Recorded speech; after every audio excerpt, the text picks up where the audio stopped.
Quick trivia before we start. There's an actual official word for the very last individual of a species ever. It's called an endling. Yes, that's real. Somebody at some point decided we specifically needed a word for the last of you forever. Efficient. Bleak. A little unhinged, honestly. In 1914, a pigeon named Martha died alone in a cage at Cincinnati Zoo. Not sick, not particularly old. She died because there simply weren't any more passenger pigeons left. A species that used to blacken the entire sky in flocks of billions, reduced down to one bird, alone, in a box. Caw. Weird way to end a species. Let's make it weirder. Now take that word, endling, and slap it onto a tree. Not a species of tree, the actual, literal, last tree on planet Earth. What would that even look like? What breaks first? And who, exactly, is standing there watching it happen? Let's find out. Hey, it's me, your favorite feathered narrator. Back with a question that sounds simple and is absolutely not. What happens when the last tree dies? Trees have been doing their thing for over 400 million years. Older than dinosaurs, older than flowers, older than basically anything currently capable of complaining about it online. So no, this isn't small. Let's take it apart. Before we go full planet-scale apocalypse, fun fact, we've technically already run this experiment. Smaller version, still counts. Easter Island used to be covered in palm forest. The people who lived there built those enormous stone heads you've definitely seen memed somewhere, the moai. Nobody memes the part where those statues didn't move themselves.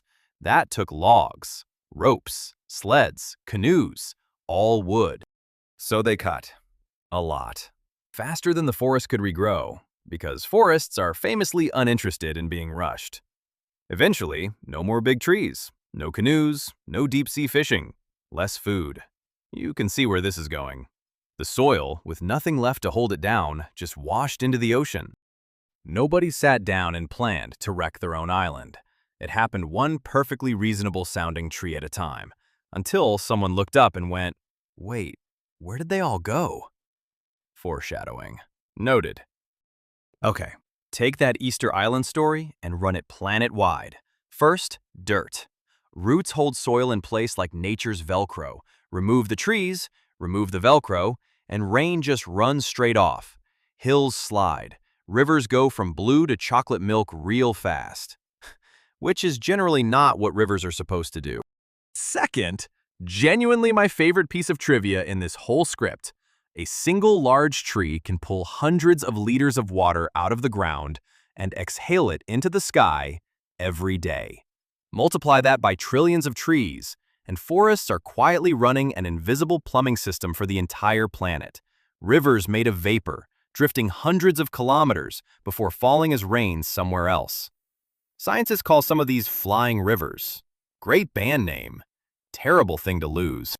Kill the trees. Kill the flying rivers. Places that used to get rain reliably just stop. Farmland that fed millions turns into a dust bowl. Not overnight, not dramatically.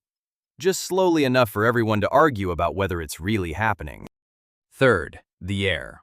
You've heard trees are the lungs of the earth? Slight exaggeration. Most of your oxygen actually comes from tiny plankton in the ocean, not forests. Sorry, trees. Your PR team oversold you. But you're still doing something huge, pulling carbon out of the air and locking it in wood for centuries. Kill you, and that carbon has nowhere to go. It just piles up, trapping heat, throwing the longest tantrum in planetary history. And finally, the animals. Forests hold more species than anywhere else on land. Lose the trees, you don't just lose trees, you lose everything living in them, on them, under them. An apartment building collapsing with every tenant still inside. One tree falling? No big deal. The last tree falling means all of this already happened, quietly, while practically nobody was keeping score. Here's the genuinely creepy part. Nobody wakes up to a memo that says, "That's it, forests officially canceled." It never works that cleanly. It happens tree by tree, generation by generation.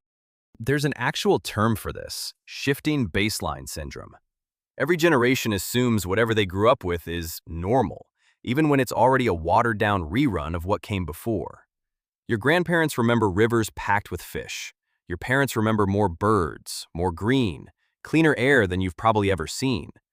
You just remember whatever you grew up with and thought, yeah, this is just how it is. Your kids will do the exact same thing with an even smaller slice and call that normal too. Nobody ever votes to lose an entire forest.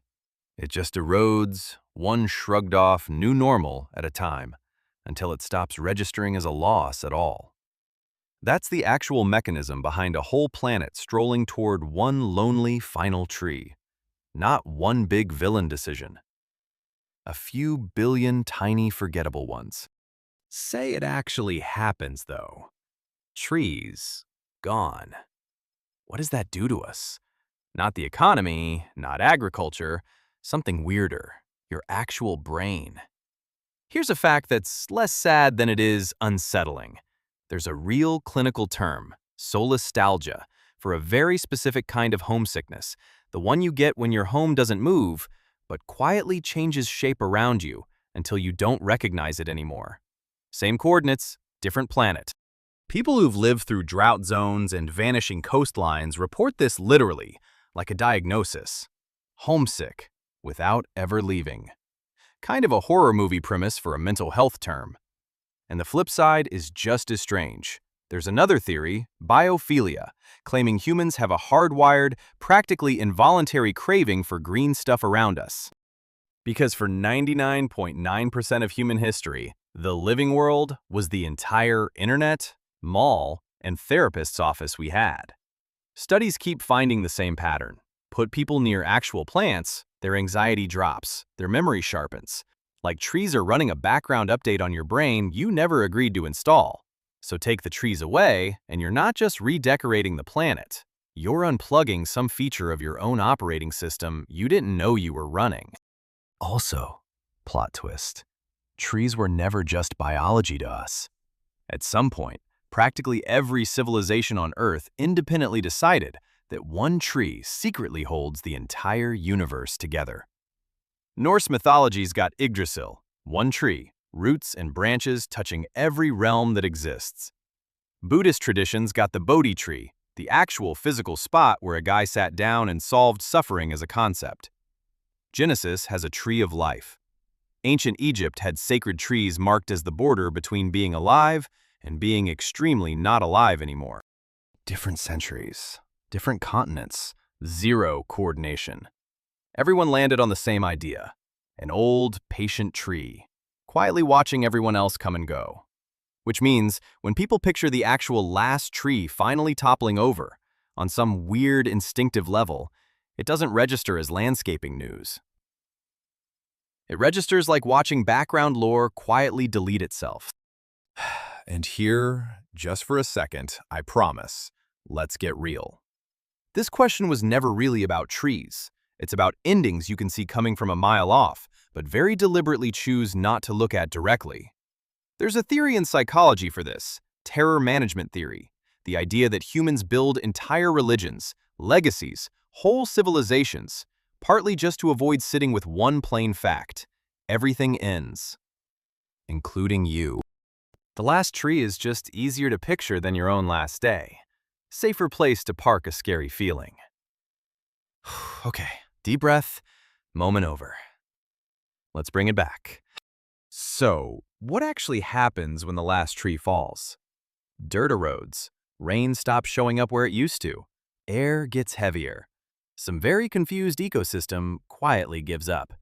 Nature's worst, we regret to inform you email. But also, some background process in your own head notices too. Turns out we're extremely good at missing things we never once said thank you for.